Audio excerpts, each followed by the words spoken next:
ಇವರ ತಂದೆ ಆರ್ಯಾಂಬೆ,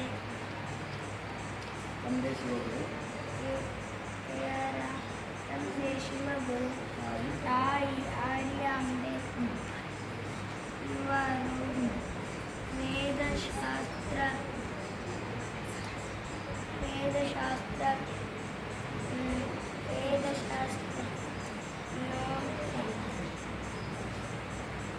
ತನ್ನ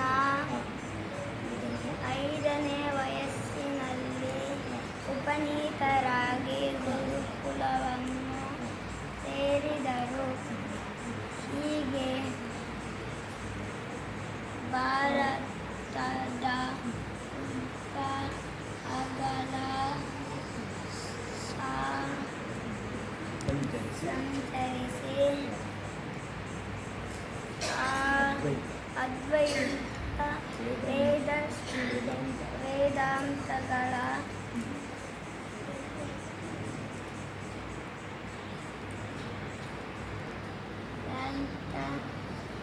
ಪ್ರಚಾರ ಮಾಡಿದರು. ಹರೇ ರಾಮ. ಶ್ರೀ ಗುರುಭ್ಯೋ ನಮಃ. ವೇದಿಕೆಯಲ್ಲಿರುವ ಹಾಗೂ ವೇದಿಕೆ ಮುಂಭಾಗದಲ್ಲಿರುವ ಎಲ್ಲರಿಗೂ ನಮಸ್ಕರಿಸುತ್ತಾ ನಾನಿಂದು ಶಂಕರಾಚಾರ್ಯರ ಜೀವನದ ಬಗ್ಗೆ ಒಂದೆರಡು ಮಾತುಗಳನ್ನಾಡುತ್ತೇನೆ. ಶಂಕರಾಚಾರ್ಯರು ಕ್ರಿಸ್ತಶಕ 788ರಲ್ಲಿ ವಿಭವ ಸಂವತ್ಸರದ ವೈಶಾಖ ಮಾಸದ ಶುಕ್ಲ ಪಕ್ಷದ ಪಂಚಮಿ ತಿಥಿಯಂದು ಕೇರಳದ ಕಾಲಡಿ ಎಂಬ ಗ್ರಾಮದಲ್ಲಿ ಜನಿಸಿದರು. ಇವರ ತಂದೆ ಶಿವಗುರು ಹಾಗೂ ತಾಯಿ ಆರ್ಯಾಂಬ. ಇವರು ನಂಬೂದಿರಿ ಬ್ರಾಹ್ಮಣ ಕುಟುಂಬಕ್ಕೆ ಸೇರಿದವರಾಗಿದ್ದರು. ಬಾಲ್ಯದಲ್ಲೇ ಆಧ್ಯಾತ್ಮಿಕತೆಯ ಬಗ್ಗೆ ಆಸಕ್ತಿ ತಳೆದ ಶಂಕರಾಚಾರ್ಯರು ಕಷ್ಟಪಟ್ಟು ಮಾತೆಯನ್ನು ಒಪ್ಪಿಸಿ ಸನ್ಯಾಸತ್ವವನ್ನು ಸ್ವೀಕರಿಸಿದರು. ಸೂಕ್ತ ಗುರುವಿಗಾಗಿ ಹುಡುಕಲು ಪ್ರಯಾಣವನ್ನು ಆರಂಭಿಸಿದ ಶಂಕರಾಚಾರ್ಯರು ಮಾತು ಕೊಟ್ಟ ಮಾತಿನಂತೆ ಆಕೆಯ ಅಂತ್ಯಕಾಲದಲ್ಲಿ ಕಾಲಡಿಗೆ ಆಗಮಿಸಿ ಆಕೆಯ ಅಂತಿಮ ವಿಧಿವಿಧಾನಗಳನ್ನು ಪೂರೈಸಿದರು. ನಂತರ ಮುಂದುವರೆದು ಶಂಕರರು ನರ್ಮದಾ ನದಿ ತೀರದಲ್ಲಿ ಗೋವಿಂದ ಭಗವತ್ಪಾದರನ್ನು ಭೇಟಿಯಾದರು. ಇವರನ್ನೇ ತನ್ನ ಗುರುಗಳಾಗಿ ಸ್ವೀಕರಿಸಿದರು. ಇವರಿಂದ ಯೋಗ, ವೇದ, ಉಪನಿಷತ್ತುಗಳು, ವೇದಾಂತಗಳನ್ನು ಅಭ್ಯಸಿಸಿದರು. ಶಂಕರಾಚಾರ್ಯರು ಅದ್ವೈತ ಅಂದರೆ ದ್ವೈತವಲ್ಲದ್ದು, ಅಂದರೆ ಜೀವಾತ್ಮ ಮತ್ತು ಪರಮಾತ್ಮ ಎರಡೂ ಬೇರೆ ಬೇರೆ ಅಲ್ಲ, ಒಂದೇ ಎಂದು ಸಾರಿದರು. ದೇಶದ ಮೂಲೆಗಳಿಗೆ ಸಂಚರಿಸಿದ ಶಂಕರಾಚಾರ್ಯರು ಶೃಂಗೇರಿಯ ಶಾರದಾ ಪೀಠ, ಬದರಿನಾಥದ ಜ್ಯೋತಿರ್ಪೀಠ, ಪುರಿಯ ಗೋವರ್ಧನ ಪೀಠ ಹಾಗೂ ದ್ವಾರಕೆಯ ಕಾಳಿಕಾ ಪೀಠ ಹೀಗೆ 4 ದಿಕ್ಕುಗಳಲ್ಲಿ 4 ಪೀಠಗಳನ್ನು ಸ್ಥಾಪಿಸಿ ಅದ್ವೈತ ಸಿದ್ಧಾಂತವನ್ನು ಜನಪ್ರಿಯಗೊಳಿಸಿದರು. ಅಹಂ ಬ್ರಹ್ಮಾಸ್ಮಿ ಎಂಬ ವಾದವನ್ನು ಮಂಡಿಸಿದ ಶಂಕರಾಚಾರ್ಯರು ವಾದದಲ್ಲಿ ಹಲವಾರು ಪಂಡಿತರನ್ನು ದ್ವಯಿಸಿ ಸರ್ವಜ್ಞ ಎಂಬ ಪೀಠವನ್ನು ಏರಿದರು. ಭಗವಂತನನ್ನು ಸೇರಲು ಜ್ಞಾನ, ಭಕ್ತಿ ಮತ್ತು ಕರ್ಮ ಎಂಬ ಮಾರ್ಗಗಳನ್ನು ಅನುಸರಿಸಬೇಕೆಂದು ತಿಳಿಸಿದ ಶಂಕರಾಚಾರ್ಯರು ಸೌಂದರ್ಯ ಲಹರಿ ಮತ್ತು ಭಜವಾವಿಂದಂ ಎಂಬ ಭಕ್ತಿ ಸ್ತೋತ್ರಗಳನ್ನು ರಚಿಸಿದ್ದಲ್ಲದೆ ಆನಂದ ಲಹರಿ, ಶಿವಾನಂದ ಲಹರಿ ಮತ್ತು ವಿವೇಕ ಚೂಡಾಮಣಿ ಎಂಬ ಕೃತಿಗಳನ್ನು ರಚಿಸಿದ್ದಾರೆ. ಒಟ್ಟಿನಲ್ಲಿ ಭಾರತದ ಸಂಸ್ಕೃತಿಯನ್ನು ಜಗತ್ತಿಗೆ ಸಾರಿ ಹೇಳಿದ ಆಚಾರ್ಯತ್ರಯರಲ್ಲಿ ಮೊದಲಿಗರಾದ ಶಂಕರಾಚಾರ್ಯರು ತಮ್ಮ 32ನೇ ವಯಸ್ಸಿನಲ್ಲೇ ಅಸ್ತಂಗತರಾದರು. ಈ ಅಲ್ಪಾವಧಿಯಲ್ಲೇ ಅವರು ದೇಶದ ಮೂಲೆಗಳಿಗೆ ಸಂಚರಿಸಿ ಗೀತಾಚಾರ್ಯ ಶ್ರೀಕೃಷ್ಣ ತತ್ವವಾದ ಅದ್ವೈತ ತತ್ವವನ್ನು ಜಗತ್ತಿಗೆ ಸಾರಿ ಹಲವಾರು ಮತಗಳಿಂದ ದಾಳಿಗೆ ಒಳಗಾಗುತ್ತಿದ್ದ ಸನಾತನ ಧರ್ಮವನ್ನು ಪುನರುತ್ಥಾನಗೊಳಿಸಿದರು. ಶಂಕರಾಚಾರ್ಯರು ಬೋಧಿಸಿದ ತತ್ವಗಳನ್ನು, ಮೌಲ್ಯಗಳನ್ನು ನಮ್ಮ ಜೀವನದಲ್ಲಿ ಅಳವಡಿಸಿಕೊಂಡು ಆದರ್ಶಪ್ರಾಯರಾಗೋಣ ಎಂದು ಹೇಳುತ್ತಾ ಅವಕಾಶಕ್ಕಾಗಿ ವಂದಿಸುತ್ತಾ ನಿರ್ವಹಿಸುತ್ತೇನೆ. ಧನ್ಯವಾದಗಳು. ಹರೇ ರಾಮ. ನನ್ನ ಹೆಸರು ಜ್ಯೇಷ್ಠ.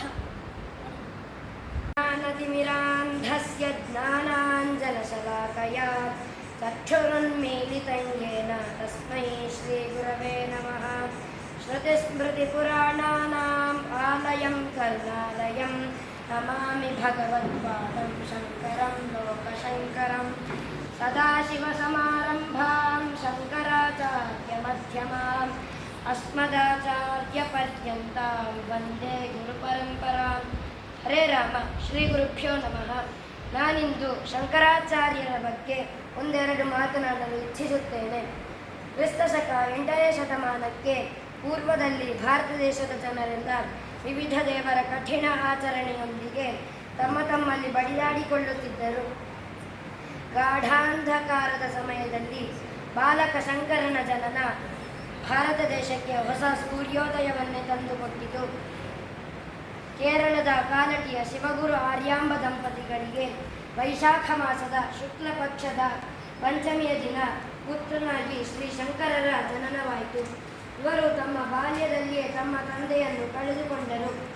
ತಮ್ಮ ತಾಯಿಯ ಆಶೀರ್ವಾದದಿಂದ 5ನೇ ವರ್ಷಕ್ಕೆ ಉಪನೀತರಾಗಿ ಗುರುಕುಲವನ್ನು ಸೇರಿದರು.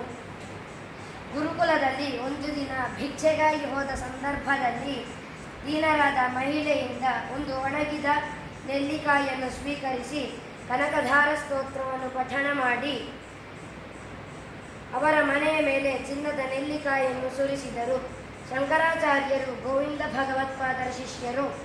ಇವರು 8ನೇ ವರ್ಷಕ್ಕೆ ಚತುರ್ವೇದಿಯಾಗಿ 12ನೇ ವರ್ಷಕ್ಕೆ ಎಲ್ಲ ಶಾಸ್ತ್ರವನ್ನು ತಿಳಿದು 16ನೇ ವರ್ಷಕ್ಕೆ ಭಾಷ್ಯವನ್ನು ಬರೆದು 32ನೇ ವರ್ಷಕ್ಕೆ ಜ್ಯೋತಿರ್ಗಮನರಾದರು ಎಂದು ಹೇಳುತ್ತಾ ವಿರಮಿಸುತ್ತೇನೆ. ಧನ್ಯವಾದಗಳು. ಹರೇ ರಾಮ. ಹೆಸರು ಹೇಳಿ. ನನ್ನ ಹೆಸರು ಸಾತ್ವಿಕ್ ಜೋಶಿ.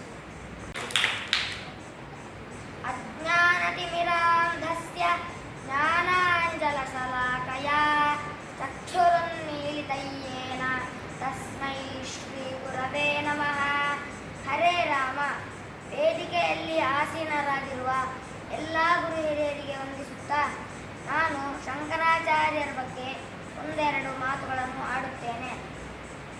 ಕೇರಳದ ಪೂರ್ಣಾ ನದಿಯ ದಡದಲ್ಲಿ ಕಾಲಟಿ ಎಂಬ ಗ್ರಾಮವಿದೆ. ಅಲ್ಲಿ ಶಿವಗುರು ಮತ್ತು ಆರ್ಯಾಂಬ ದಂಪತಿಗಳು ವಾಸಿಸುತ್ತಿದ್ದರು.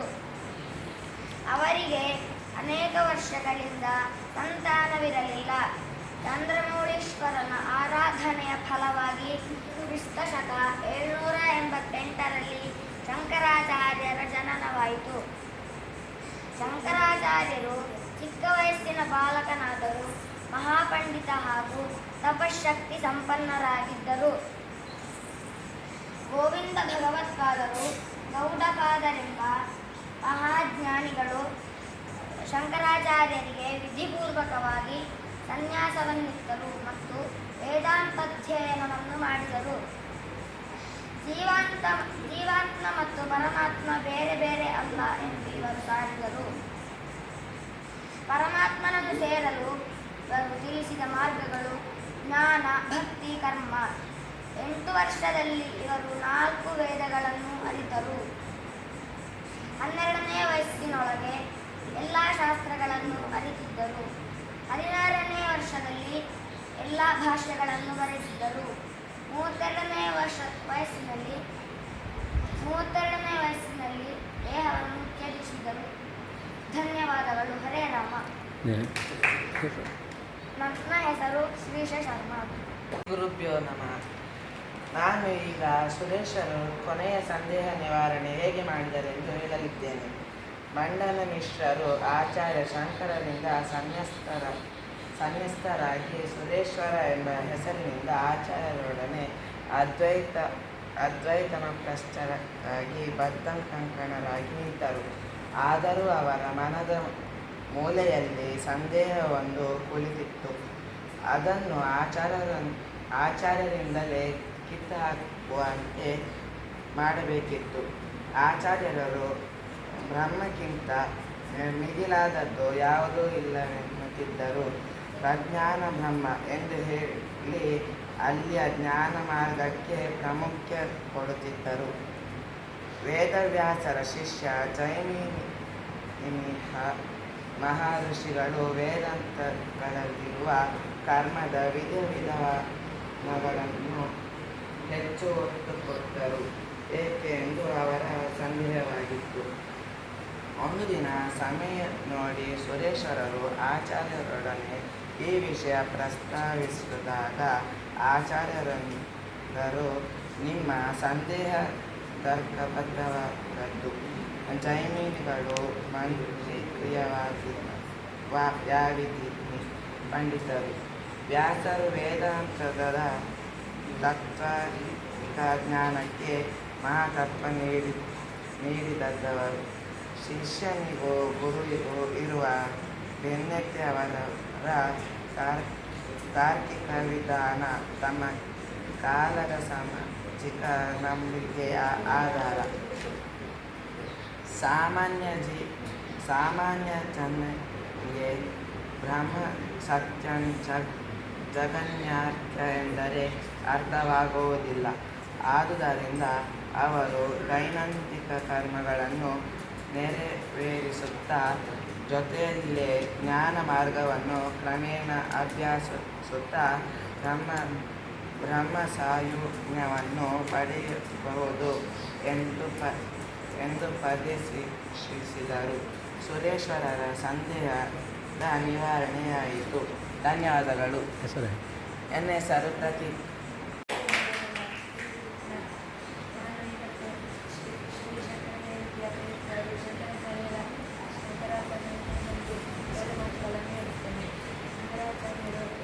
ಎಲ್ಲದ ಕಾಗಡಿ ಎಂಬುದು ನಮಗೆ ತಿಳಿಸಿದರೆ ಅವರ ತಂದೆ ಹೆಸರು ಅಶ್ವಗುರು, ತಾಯಿ ಹೆಸರು ಆನಂದೆ. ಅವರು 8ನೇ ವಯಸ್ಸಿನಲ್ಲಿ 4 ಕಲಿತಿದ್ದರು. ಅವರು ನಮ್ಮ ಭಾರತವನ್ನು 4 ಬಾರಿ ಪಾದಯಾತ್ರೆಯನ್ನು ಮಾಡಿದರು. ಅವರ ಗುರುಗಳ ಹೆಸರು ಗೋವಿಂದ ಭಗವತ್ಪಾದರು. ಅವರು ಶಂಕರಾಚಾರ್ಯರು ಭಗವಂತನು ಎನ್ನುವ ಸ್ತೋತ್ರವನ್ನು ಬರೆದಿದ್ದರು. ಅವರು ತೋಟಕಾಷ್ಟನ ಅವರ ಶಿಷ್ಯರು ತೋಟಕಾಷ್ಟವನ್ನು ಬರೆದಿದ್ದರು. ಶಿಷ್ಯರಿಗೆ ನನಗೆ ಸಮಯ ಕೊಟ್ಟದಕ್ಕೆ ಧನ್ಯವಾದಗಳು. ಶ್ರೀ ಗುರುಭ್ಯೋ ನಮಃ. ಇಂದು ನಾನು ಶಂಕರ ಜಯಂತಿಯ ಪ್ರಯುಕ್ತ ಶಂಕರಾಚಾರ್ಯರ ಭಜಗೋವಿಂದ ಎಂಬ ಶ್ಲೋಕಗಳ ಪೂರ್ವಕತೆಯನ್ನು ಹೇಳಲು ಇಚ್ಛಿಸುತ್ತೇನೆ. ಒಂದು ದಿನ ಆಚಾರ್ಯರು ತಮ್ಮ ಶಿಷ್ಯರೊಡನೆ ಒಂದು ಬೀದಿಯಲ್ಲಿ ಹೋಗುತ್ತಿದ್ದಾಗ ಮುದುಕನೊಬ್ಬನು ಪಾಣಿನಿ ಮಹರ್ಷಿಗಳ ವ್ಯಾಕರಣ ಸ್ತೋತ್ರಗಳನ್ನು ಹೊರಹಾರುತ್ತಿದ್ದರು. ಆಚಾರ್ಯರು ಮತ್ತು ಅವರ ಶಿಷ್ಯರು ಬೀದಿಯಲ್ಲಿ ಆಲಾಗಿ ಸಾಗುತ್ತಿರುವಾಗ ಆತನು ಡುಕುರನ್ ಕರುಣ್ ಎಂಬ ಧಾತು ಸಂಬಂಧಿ ಅಂಶವನ್ನು ಗಟ್ಟಿಯಾಗಿ ಕಂಠಪಾಠ ಮಾಡುತ್ತಿದ್ದನು. ಈ ವಯಸ್ಸಿನಲ್ಲಿ ಕಂಠಪಾಠ ಮಾಡುವುದು ಏಕೆ ಎಂದು ಭಾವಿಸಿ ಆಚಾರ್ಯರು ಅವರಲ್ಲಿ ಕೇಳಿಯೇ ಬಿಟ್ಟರು. ಆಗ ಮುದುಕನು ಕೋಪದಿಂದ, ನಿಮಗೇಕೆ ಸ್ವಾಮಿ, ಹೋಗಿ ಭಿಕ್ಷೆ ಎಂದನು. ಆಗ ಆಚಾರ್ಯರಿಗೆ ಆ ಮುದುಕನಲ್ಲಿ ದಯ ಬಂದು ಅವರ ಮುಖದಿಂದ 11 ಶ್ಲೋಕಗಳು ಹೊರಹೊಮ್ಮಿದವು. ಅವೇ ಭಜಗೋವಿಂದ. ಆ ಸುಲಲಿತ ಸ್ತೋತ್ರಗಳನ್ನು ಕೇಳಿ ಮುದುಕನು ಪಶ್ಚಾತ್ತಾಪಪಟ್ಟು ಅವರಲ್ಲಿ ಕ್ಷಮೆ ಬೇಡಿ ಅವರ ಶಿಷ್ಯತ್ವವನ್ನು ಪರಿಗ್ರಹಿಸಿದನು. ಆಮೇಲೆ ಆ ಶ್ಲೋಕಗಳು ಮೋಹಮುದ್ಗರ ಎಂಬ ಶಿರೋನಾಮವನ್ನು ತಾಳಿ ಸುಂದರ ಕವಿತೆ ಎನಿಸಿತು. ಧನ್ಯವಾದಗಳು.